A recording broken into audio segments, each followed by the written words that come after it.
Um, so there's this cool new feature where I can play music in the background. And I'm just gonna be kind of listening to music as I do this a little bit. So thank you for that cool feature. Um, I am grateful today to be able to be here. Thank you. This is Translate Academia. My name is Eric Stevens. I do a lot of stuff on LinkedIn.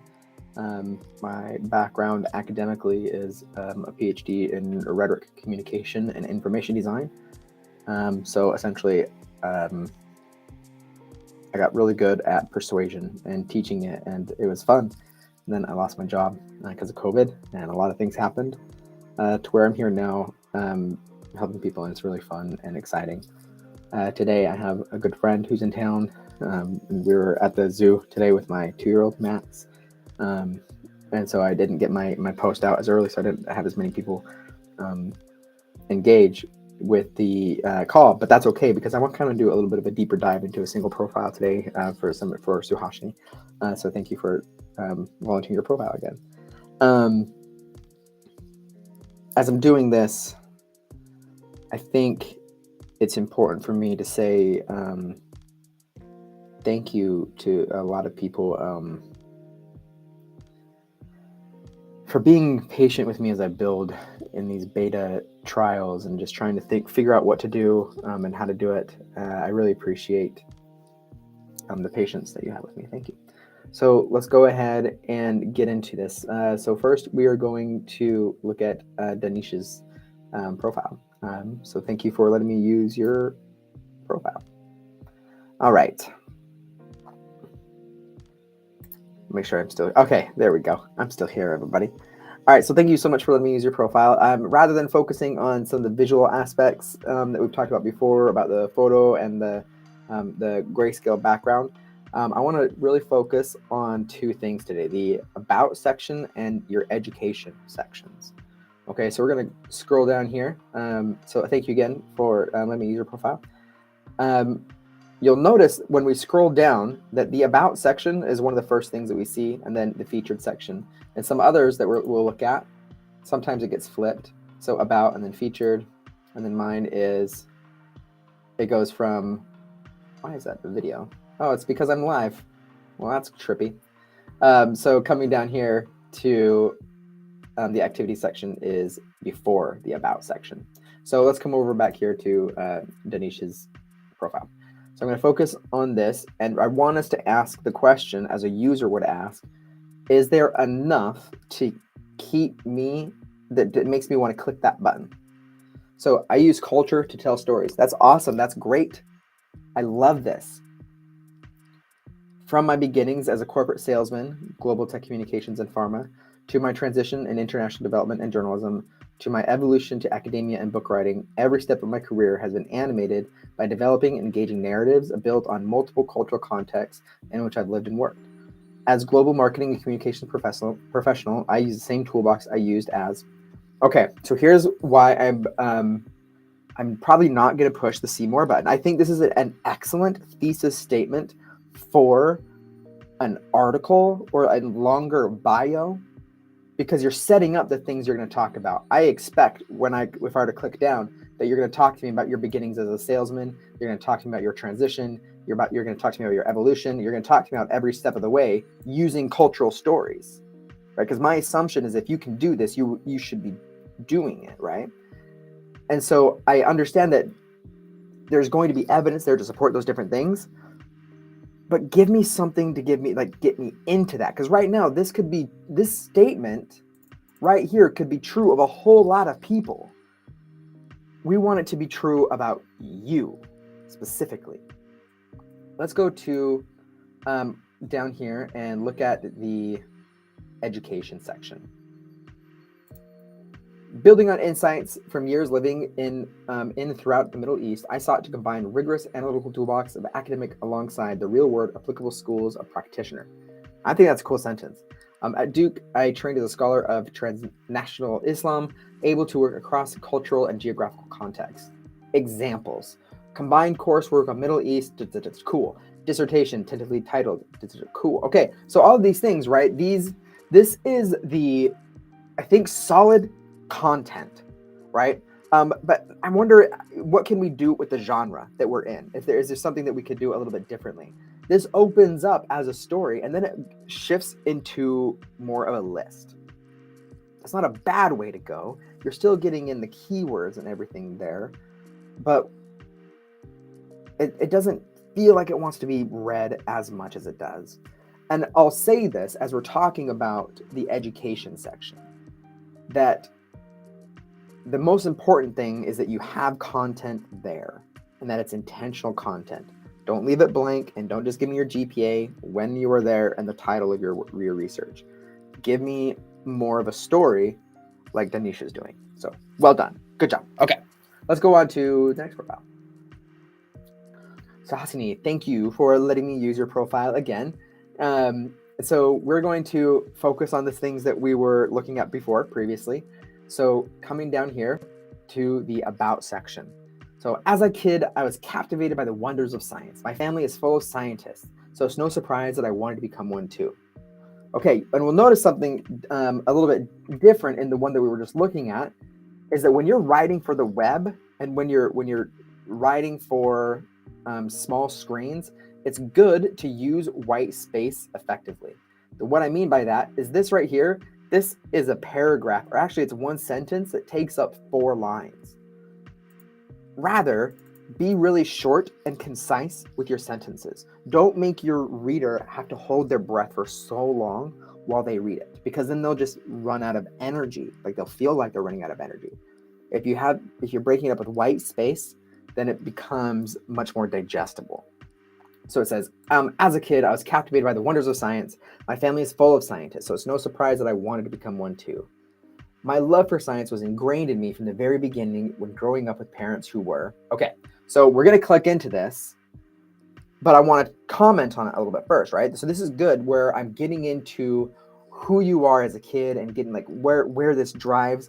But you'll notice that this part right here, as a kid, I was captivated by the wonders of science, is saying the same thing as my family is full of scientists, so it's no surprise that I wanted to become one too, which is the same thing as saying my love for science was ingrained in me from the very beginning, right? You're saying the same thing 3 times using different sentences.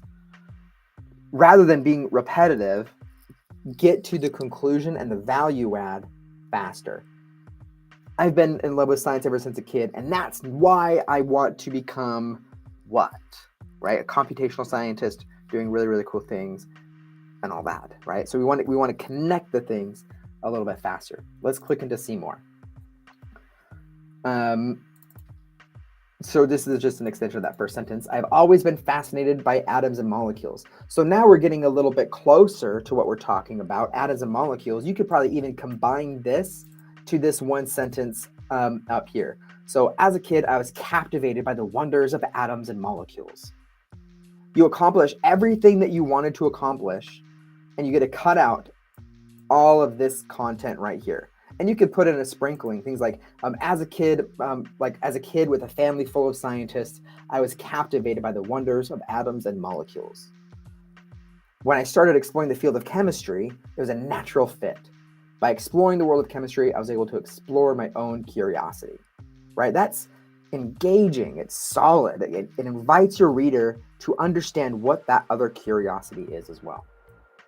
I got my first taste of research while pursuing my master's degree at the Institute of Chemical Technology in Mumbai. It was there that I discovered an interest and passion for computational chemistry, which later led me down a path toward becoming a scientist while opening many other opportunities within science itself. Okay, so here we're going from something that's very, very specific, this first taste of research at your master's degree, while name dropping where you went. Great.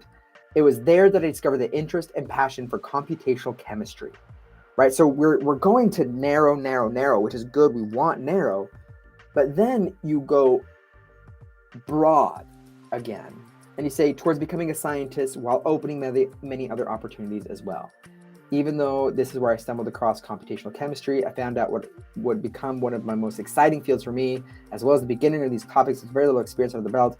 When I read Albert Einstein's words, a person who has never made a mistake has never tried anything new. It gave me the motivation to take on something that was outside of my comfort zone. This, I feel, is a little bit of an awkward transition into something that you're about to tell me, something that you're doing differently now, right? Which is true.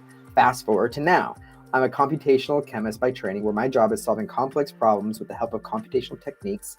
Right here, I would name drop some techniques that you're using, right? Are you using Python? Are you using R? Are you using programs whose names I do not know? But that's where you can kind of really bring it down and use some of those strategic keywords in your research or in your about section. For structure-based discovery against neurological disorders like Parkinson's and Alzheimer's. This is really cool. And from what I understand from recent conversations, this is a really hot thing right now. So that's a cool thing to be. I didn't notice that line. That's awesome. At the Orden Research Group, so this is again like great name drop. I turned from being just an academic into a passionate scientist, solving real world problems like figuring out ways to combat the COVID-19 pandemic, along with acquiring expertise by running hypothesis drug discovery programs and gaining knowledge about different perspectives. It was possible to make innovative breakthroughs by being creative. I would kind of put this is really engaging, and it's quicker, right? There's shorter sentences, more white space. And so it makes me want to read it a little bit more. So you might consider like what's highlighted in blue right now, kind of shifting that up a little bit. Yeah, we can finish reading this. It says, my experience as a computational chemist has allowed for collaboration between teams around the world who are all tackling these same challenges. Very, very cool. What is the explicit value add? Add that, which makes me a great team member, right? Which do something like, don't assume that your audience is going to understand what you're talking about. Make it explicit for them. Outside of work, I spend my free time hiking in the mountains and all these other things, right? Nature and the banner images. I also enjoy traveling to new places, sometimes when it's cold outside, which is most of the year in Boston. Nothing beats curling up with a good book and warm coffee. Okay, I feel this is a lot of really cool components that are here where you can rearrange some of what you've said, come down, it's called the abstraction ladder, into some concrete detail, to make it so that your reader wants to just keep on reading. I'm going to show my profile as well, but not as the best example, but just as something that is different that I think that is cool that you can do, okay? And this is how I'll also feed into the education section. So on my about section, I went really into storytelling mode.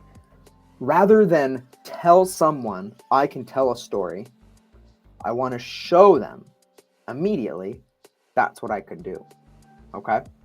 I just realized that there's still this music playing. I'm just like really getting into it. It's really fun. Thank you.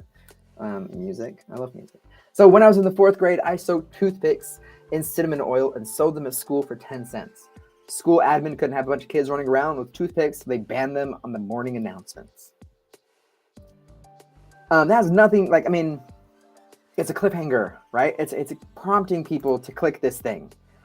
It says, I saw the opportunity, right? And that's me, that's my value add. I saw opportunity.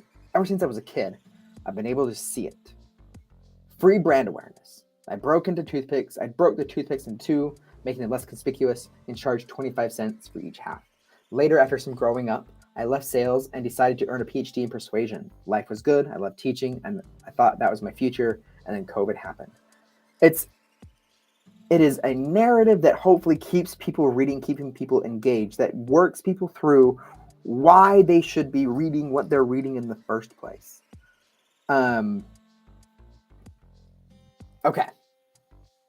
That's cool. All right, let's go back over here. So coming to Sahasini's education section. So right here we have this information, which is replicated all the way up here, which is good, which is why you don't need to put this information in your header. So we're looking at this. So thesis title, Application of Molecular Modeling and Drug Discovery and Structural Genomics. Genomics. I am not a scientist. Expected graduation, fall 2022. Congratulations. Involved in multiple drug discovery projects consisting of collaborators from these places. Awesome. List of projects. Boom. Okay. So all of this is really good, like, data points, right? These are really good things you want to highlight. there's not really much of a story that's happening here. Why do we want to focus on story? Right? That's a big question. Story is how you're going to literally translate your value, like translating academia. You're not going to say, hey, here is my definitions and here's why they relate to this and here's why they relate to this. People are going to get bored with that because they're already bored talking to people who are academics. It's just a prejudice, quote unquote, that we may or may not need to deal with, okay? Do it through a story. People like stories. People relate to stories. And then at the end of the stories, they've learned something without realizing they've learned something. So rather than tell me that all of this information, which is just really list feeling, like here's information dump. How can you change it to help you on your path? Okay, here's an example of what I mean. I shaped my profile to become a data analyst, okay, when I was writing a lot of this. And so I'm going to come down here to my education section. I was playing around because I was bored a little bit, and I decided to start all my paragraphs like they do on the Friends episodes, like the one where, and so I was doing like, this is the time. So, excuse me. This is the time that I graduated the program, start to finish, in less than 3 years. How? And that ties to the previous about section, right? Like I see opportunity in the beginning. How everything I did served a purpose. Every paper turned into a conference presentation, into an article, into a chapter. This is also the time I won thousands of dollars in grants, held a workshop about how I did it, and helped a dozen others earn thousands as well. It helped establish a permanent voice for online students on the program's advisory board. The thing I'm trying to establish here is that I am passionate about helping other people and advocacy. Okay, but without me saying I love to advocate for people, I'm showing you an example of when I advocate for people. Don't believe the words I say, believe the stories that I tell. Oh, I feel like that was a little bit profound, maybe. And this is where I thought I was getting clever. Keep in mind that for my dissertation research, I talked about the ethics of using data. I had never used SQL. I'd never used Tableau. I'd never done storytelling with data or anything like that necessarily. But I wanted those keywords to pop up in this section. So I wrote a sentence authentically where I'm not claiming to know those things yet, but I'm including them in the education section in order to get picked up by the keyword algorithms, okay? So it says right here, this is also the time I won a few national awards for my research and another university award for my teaching. This experience developed my storytelling with data capability, which helped me create beautiful data narratives with SQL and Tableau later in my professional career. Isn't that just clever? I feel like I was being clever there, right? Without actually saying and owning that I did SQL and Tableau, the algorithm thinks that that's what I've done, right? Which gives me an opportunity to explain my value in an interview later with a human, okay? It's very, very important that we understand something here, okay? I'll take this moment. Oh, we'll get real serious. We'll turn off the music. Is everybody ready? When you go onto LinkedIn, you are doing two things. You are engaging with people, with humans, and you are engaging with algorithms. A hiring manager can look through 100 profiles in an hour. That gives you two problems. One, how do you get higher on that list of 100, which is through the use of keywords? And two, how do you be remembered at the end of 100 profiles? You do that through concrete storytelling. There are so many opportunities that exist where you can show your value without telling someone that you can do something. Don't tell someone you can do something. Don't say something and expect someone to understand what you can do. Show them the things that you can do. Reinforce it at every moment. Your LinkedIn profile is a thesis statement for your job search. Everything you do on LinkedIn should support that task. All right, everybody, thank you so much for tuning in, and thank you for those who use their profiles today. I hope you